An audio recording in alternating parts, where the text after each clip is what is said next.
1-1 8페이지. 지금 계속 수행 평가하고 있어? 아니요. 어머. 국어 아직 순서가 안 나오고. 근데 진도를 이렇게 안 나갔다고? 이제 산수나 처음 들어갔다고? 네. 아, 이때까지 문법했어 그러면? 그 문법이랑 이거랑 따로 나가는데 문법은 이제 그 거센 소리랑 그 니은 총가 이제 끝났고. 아니 그럼 이 지금 1-1단원 나간 선생님은 이때까지 진도를 이론밖에 안 나갔어?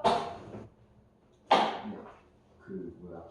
다른 거 설명하고 그 무슨 뭐 모의고사나 이런 것들에 많이 빠져가지고. 아 그래서 그러면 지금 8페이지, 9페이지에 있는 이런 거 설명도 다 하셨어? 이건 다 했어요. 그러면은 1-1 하기 전에 이론을 조금 보고 가야겠네. 자, 8페이지 문학의 형성화 방법이라고 되어 있어. 자, 여기서 문학의 구성 요소 이런 것들 같은 경우에는 그냥 기본적으로 이제 구성되는 요소야. 내용은 작가의 경험이나 생각, 감정 등이 문학의 내용이 된다. 작품이 전달하는 주제의식, 가치관, 세계관과 관련이 있다. 그래서 그러한 것들이 이제 내용에 묻어나오고 형식은 문학의 갈래와 구조 등을 가리킨다. 일단 자체가 서정, 서사, 교술 이렇게 나뉘지. 그래서 오늘 할 1-1이 서정 갈래. 자, 문화적 사회적으로 형성된 문학 고유의 체계와 관습을 소재로 하고 표현법, 문학적 기법, 비유나 상징, 그치? 비유나 상징과 관련된 표현 방식은 9페이지 5번에 잘 정리되어 있네. 그래서 발상의 참신함, 창의적 표현 방법 등을 통해 작가의 개성을 드러낼 수가 있다. 문학작품의 유기성 이런 것들을 읽어보면 되고 자 그럼 오늘 할 서정갈래의 이해라고 되어 있어. 그럼 서정갈래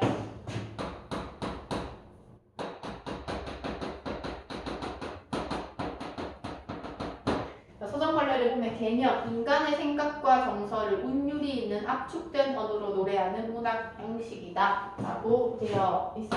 인간의 생각과 정서를 표현하는데 다른 갈래도 마찬가지야. 근데 얘는 운율이 있는 언어로 표현하는 거. 그래서 우리가 중학교 때 배웠던 이제 시의 개념과 유사하다라고 볼 수가 있어. 자, 하위 갈래. 그 대신 여기서는 하위 갈래가 현대시뿐만 아니라 서정 갈래이기 때문에 고전시, 현대시 다 포함이야. 그래서 고전시에는 고대가요, 향각, 고려가요, 시조, 민요, 한시, 현대시 다 포함이다 라고 되어 있어. 자, 그러면서 시의 특징 운율이 없는 언어를 사용해서 음악성을 형성하며 함축된 언어로 압축된 의미를 표현한다. 그래서 우리가 운율이 있다라고 하면 보통 반복되는 걸 얘기하지. 그래서 음악성 그리고 함축적 언어 그러면서 시적 화자가 등장해서 화자가 처한 상황, 인식과 정서, 태도 등을 통해 주제의식 형상화 그리고 마지막에는 이제 비유, 상징, 단어, 역설 등 다양한 표현 방식 감각적으로 형상화한 심상 그리고 총 6가지 심상과 관련해서 제시가 된다. 그 정도 체크하면 되고 자 그럼 9페이지에 여기서 얘기하는 운율 한번 보면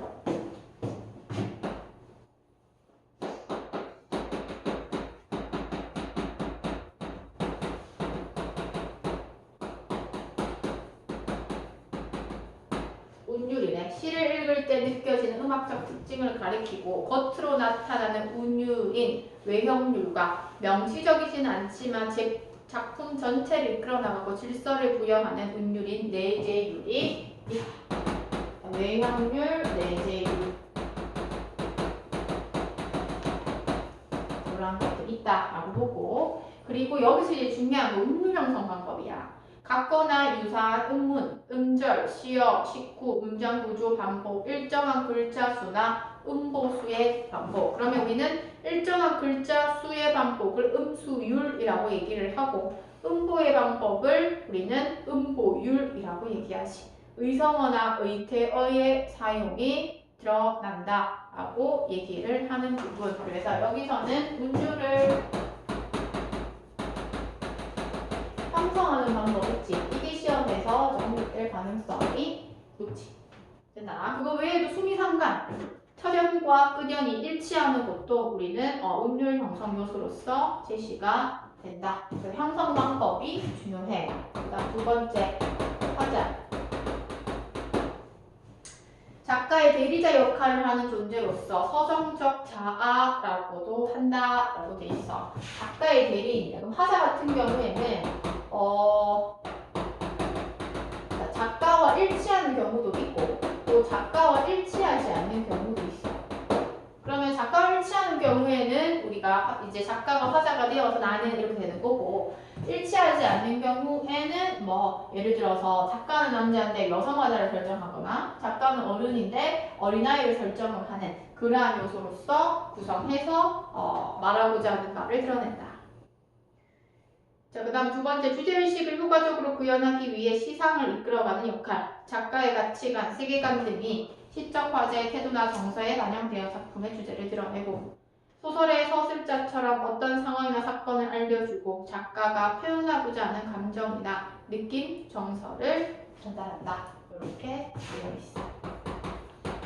세 번째, 자, 세 번째는 심상. 심상과 관련해서는 감각에 의해서 획득한 현상이 마음속에 재생되는 것을 가리킨다 라고 얘기를 하지. 우리가 심상의 종류하면 우리는 시각, 청각, 촉각, 미각, 후각 이런 단심상, 그치? 플러스 그리고 좀 어렵게 나오면 이제 공감각적 심상. 공감각적 심상 같은 경우에는 어떻게 두 가지 이상의 심상이 드러나서 전이 되는 것을 우리는 공감각적 심상이다라고 얘기를 하지. 그래서 공감각적 심상이 시에서 드러나면 시험에서 언급될 가능성이 높다. 푸르다라고 하는 시각과 동소리라고 하는 청각 이렇게 구성이 되어 있지. 그럼 원래 표현하려고 하는 것을 청각, 그 다음에 이 동소리를 푸르다라고 얘기했기 때문에 공감각 중에서도 우리는 청각에 시각화가 드러난다. 이렇게 얘기를 하지. 자, 그 다음에 또 중요한 거 5번에 적혀있는 시험에서는 안 나올 수 없는 주요 표현 방식.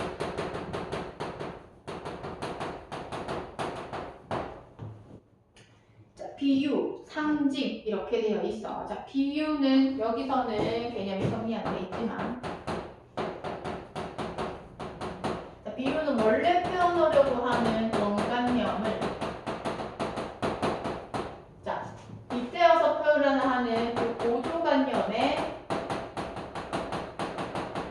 빗대어서 표현하는 것을 우리는 뭐다? 원관념이라고 얘기를 하고 이 원관념과 보조관념 사이에는 반드시 뭐 유사성이 있어야 된다는 게 비유의 특징이야. 또한 비유는 1대1이라고 하는 게 특징. 그래서 예를 들어서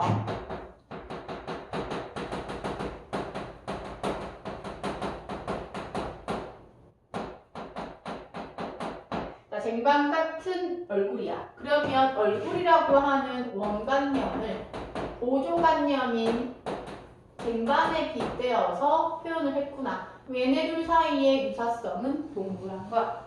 그치? 그래서 그 안에 세 가지가 있대. 자, 비교. 여기는 처럼만 되어 있지만, 처럼이랑 글씨만 되어 있지만 또 뭐 있어? 같이 또는 인양 이런 것들도 지규야. 은유는 A는 B, 이다의 형태로 구성이 되고 의는 사람이 아닌 것을 사람처럼 표현하는 것을 의인이라고 얘기를 하지. 됐나? 자, 그 다음에 상징. 자, 상징은 추상적 사물이나 관념 또는 사랑을 구체적인 사물로 표현하는 방법이다. 이렇게 얘기를 하고 있고, 그럼 상징도 우리가 보면 원관념과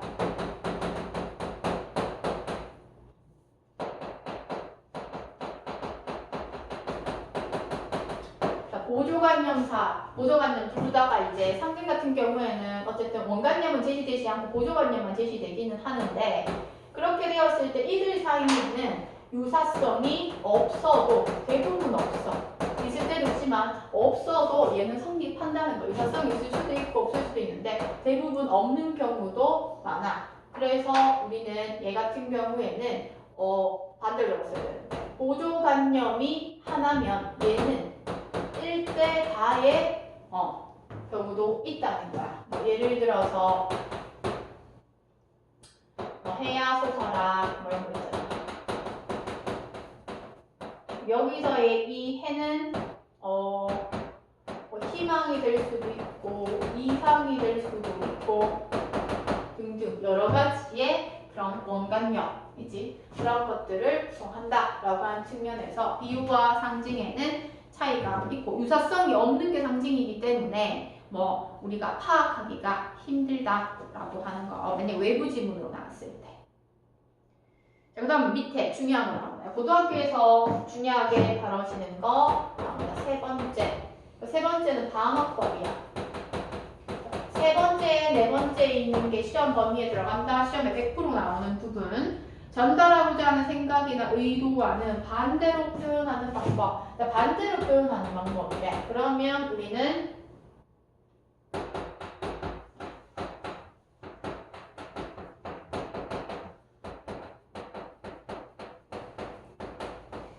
김소월의 진달래꽃이야. 진달래꽃. 그래, 이별의 상황이 있어가지고 이별하면 죽어도 눈물을 흘리지 않겠다라고 얘기를 하는 거지. 하지만 그 이면에는 이별을 했기 때문에 뭐를 흘려? 눈물을 흘리는 거야. 네? 눈물을 흘리는데 겉으로는 그 이면과 그 표면적으로 흘리지 않겠다. 정반대로 얘기를 하는 거. 현직권의 운수 좋은 날. 자, 여기서는 김천지가 뭐 하는 거야? 아주 돈을 많이 벌어가지고 이제 아내에게 설렁탕을 사주러 갔지만 아내는 죽었지. 하지만 그 이면에는 운수가 좋지 않은 거거든. 그치? 근데 그것을 반대로 표현해서 우리는 반어법이라고 얘기를 해. 그러면 요거만 봤을 때는 우리가 어렵지 않은데, 이제 역설법이 들어가면 두 표현법이 헷갈릴 수 있어. 자, 한번 보면 역설법은 표면적으로는 모순되지만 그 안에 진리가 있다. 그래서 우리는 이것을 모순 또는 모순형용이라고 얘기를 하고, 그 안에는 반드시 진리가 있어야 한다. 이렇게 얘기를 해. 그렇게 봤을 때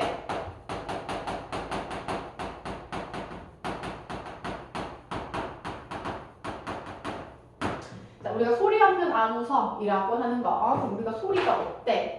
소리가 없는데 아무성은 크게 소리치는 거지. 그렇게 봤을 때 얘는 유치함의 깃발이라고 하는 시인데, 소리가 없는 것과 아우성을 치는 것이 동시에 나타난다는 건 모순된 거야. 그럼 역설이구나 우리가 파악할 수 있는 부분이고, 그 다음에 또 볼 수 있는 것은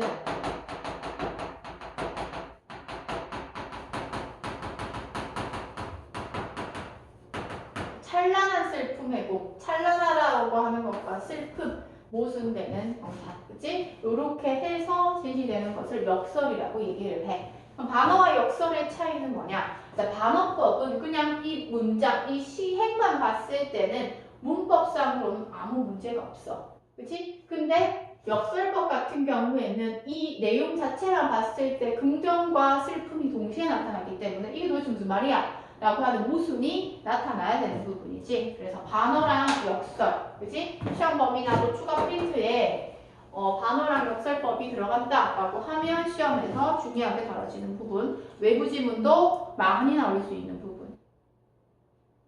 자, 자, 그 다음 마지막 감정이입. 화자가 시에서 표현하고자 하는 감정을 다른 대상에 불어넣어 대상이 그렇게 느끼고 생각하는 것처럼 표현하는 방법이다. 이렇게 얘기를 해.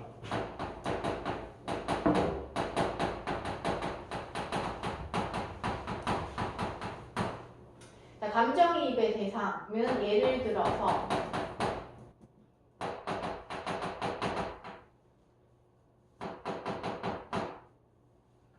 쉬운 걸로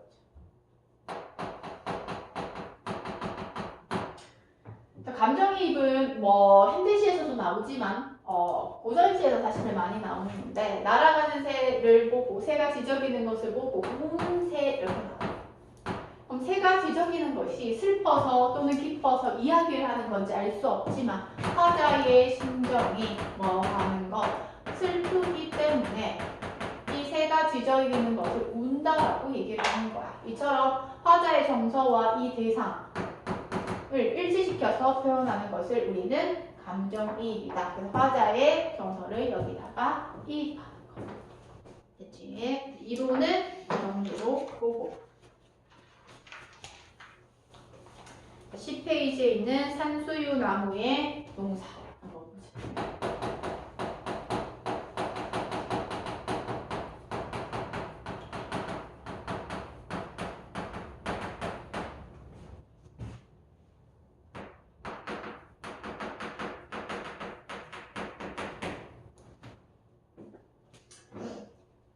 자, 작품 알고 가기부터 갈래, 자유시, 서정시라고 되어 있고 성격, 교훈적, 비판적.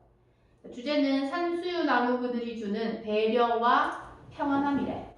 신상, 시각이 주를 이루고 비유적인 표현도 드러난데 또 산수유 나무와 인간의 모습을 대조 그리고 운율 형성 요소도 그지 동일한 시어와 식구 반복과 종결어미의 반복까지 나타나 있네. 그래서 11페이지에도 보면 작품의 구성부터 주요 식구의 의미부터 표현상 특징까지 다 정리되어 있지. 이렇게 정리되어 있는 핵심 1, 2, 3은 다 중요한 부분이야. 그래서 외부 지문이 나오더라도 여기 있는 것들과 같이 공통점, 차이점 그런 것들을 고려해서 나오겠지.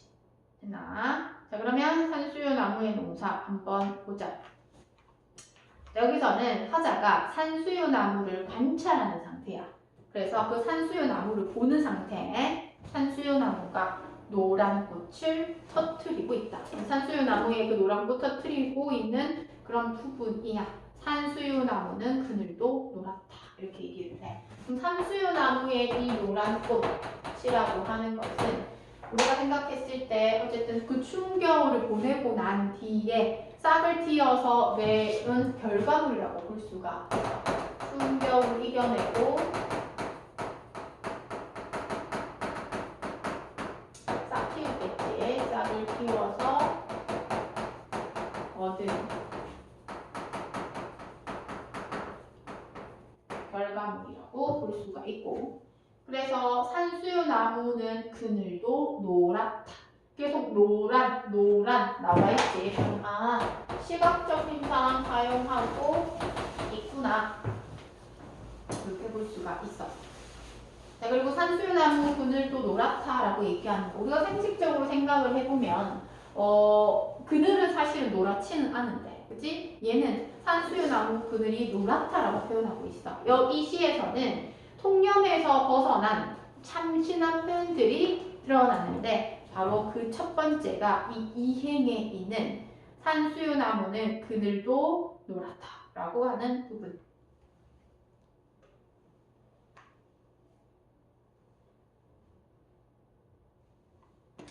자, 그러면서 마음의 그늘이 옥말려든다고 뭔가 오므라지는 거. 옥말려든다고 불평하는 사람들을 구하라 라고 얘기를 하고 있어. 자, 그럼 여기서는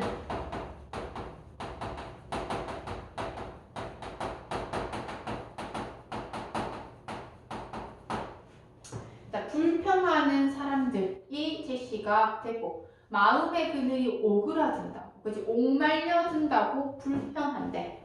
그래서 나무는 그늘을 그냥 들이우는 게 아니다 이렇게 얘기를 해. 그럼 사람들 같은 경우 불평 불만을 많이 한다 라고 하는 건 뭔가 자기한테 이제 이익이 안 되거나 뭔가 다라고 하는 거기 때문에 배려하거나 그런 것들이 없겠지. 그래서 배려하지 않고 이기적인 그러한 사람들의 모습을 제시한다 라고 볼 수가 있어. 자, 그러면서 나무는 그늘을 그냥 들이우는 게 아니다. 그늘 또한 나무의 하나의 농사. 그러면서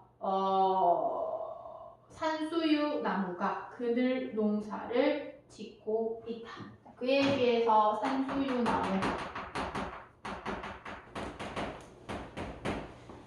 나무의 경우에는 또 그늘 농사를 짓고 있다. 이렇게 얘기를 해. 그러면서 꽃은 하늘에 피우지만 그늘은 땅에서 넓어진다 라고 얘기하면서 산수유 나무 같은 경우에는 이제 꽃이 피면서 그 꽃이 피게 되면 그늘이 조금 더 넓게 드리워지는 모습이야. 그치? 꽃이 필수록 그늘이 더 넓어지겠지.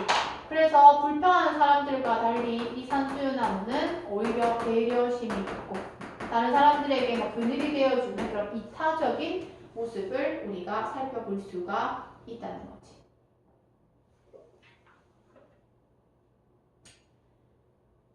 꽃은 하늘에서 피우지만 그늘은 땅에서 넓어진다. 자, 그러면서 산수유 나무가 농부처럼 직유법이야. 농사를 짓고 있다. 라고 되어 있지. 그럼 농부처럼, 이 산수유 나무가 농부처럼 농사를 짓고 있대. 그치? 그러면 처럼이 들어갔기 때문에 직유법이 사용되었고 산수유 나무가 농사 지을 수 있냐? 없지. 사람이 지을 수 있지. 의인법. 그럼 여기선 비유법 두 가지 제시되는구나. 자, 그러면서 끌어모으면 벌써 노란 좁쌀 5대 무게의 그늘이다. 이렇게 얘기를 하고 있어. 그러면 앞에서도 얘기했듯이 산수유 나무는 꽃을 피울수록 그늘이 당연히 쭉 넓어지는 그런 상황이 제시가 되고 그럼으로써 그늘의 가치에 대해서 얘기를 하는 부분이야. 그치? 그늘의 가치. 그러면 그 그늘 농사로 인해 가지고 5대 무게의 그늘이다 라고 얘기를 하는 거. 그 그늘의 가치를 수치로서 표현을 했구나 라는 것 정도 파악할 수가 있어.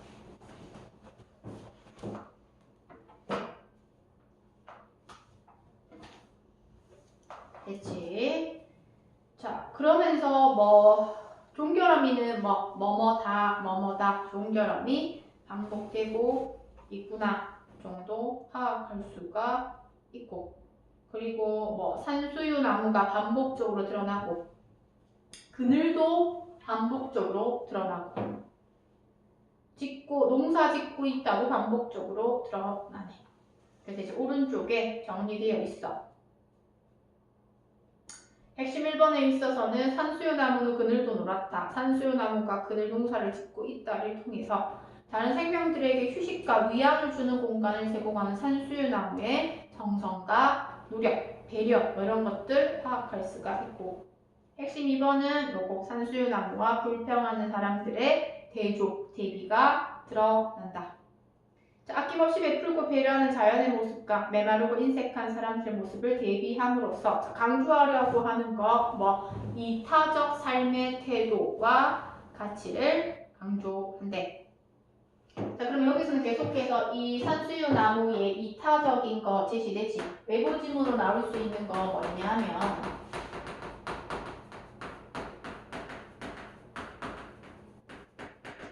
슬픔이 기쁨에게라고 하는 그 시 같은 경우에는 이타적인 얘가 여기서는 긍정적인 의미로서 쓰였거든. 슬픔이가 이제 소외받는 그 대상들에게 있어가지고 따뜻한 시선으로서 품어주는 거 다른 사람을 배려하는 그런 이타적인 존재로서 제시되기 때문에 또 연계해서 나올 수가 있겠다. 자, 그리고 표현상 특징 보면 시어 반복, 식구 반복, 그 다음에 종결어미 반복을 통해서 운율 형성 또 사람이 아닌 산수유나무를 농사를 짓는 농부에 비유하는 의인법. 여기선 처럼도 있기 때문에 직유법도 쓰였어. 그리고 색지어인 노랗다를 사용해서 산수유나무의 그늘을 참신하게 표현. 밑에 구체적 수치로 감각적으로 표현했다. 뭐 이런 것들 체크해 보면 되겠습니다. 자, 그리고 14페이지에 보면 나 이거 학교에 샜어? 아직 안 됐어? 그럼 산수유나무 아직 다 안 끝났어? 네. 아, 그러면 일단 하자. 내 생각엔 들어갈 것 같은데 한번 하자. 자, 한민국의 봄꽃.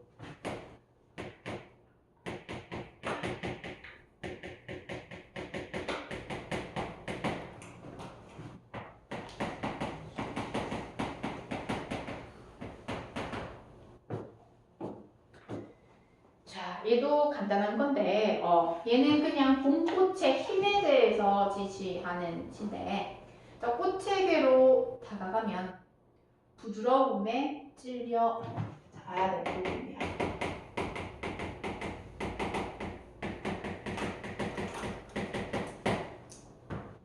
우리가 상식적으로 생각을 한다. 부드러움에 찔린다. 우리는 원래 이게 좀 맞으려면 어떻게 해야 돼? 부드러움은 찔리지 않고 부드러워야 되고 뭐 날카로움에 찔려라고 해야지 맞아. 그럼 우리가 배웠던 것 중에서 역설법, 모순형용, 그지? 모순형용이 제시가 되네. 아, 그러면 역설법이 드러나는구나 라고 파악할 수가 있어. 역설법은 모순형용이지만 그 안에 진리가 있어야 된다 라고 얘기를 했어. 자, 그러면 왜 그런지 일단 밑에 다 보고 올라와서 정리를 한다. 자, 빼거나 부은 마음, 금세. 자, 빼거나 부은 마음이래. 그렇다는 것은 삐거나 부은 마음, 삐었다, 마음이 삐었다라고 하는 걸 통해서 너였구나. 그럼 상처를 받았구나 라고 파악할 수가 있겠지. 마음에 상처 받았구나. 금세 환해지고 선해지니. 환해지니, 선해지니 뭐야? 시각이야. 그러면 얘는 그 마음으로 받은 그 상처를 꽃으로 인해서 뭐한테? 치유된다는 거야. 선해진다는 거.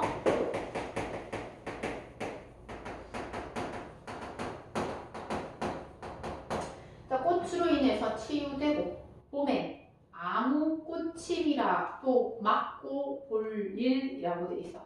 꽃임이라고 되어 있어. 그렇다는 건 꽃에 오히려 그러한 부드러움이 치유하는 힘이 됐다. 이렇게 얘기를 하는 부분이야. 그렇다면 위에 올라가서 다시 부드러움에 찔렸다라고 얘기를 하네. 그러면 겉으로 봤을 때 꽃이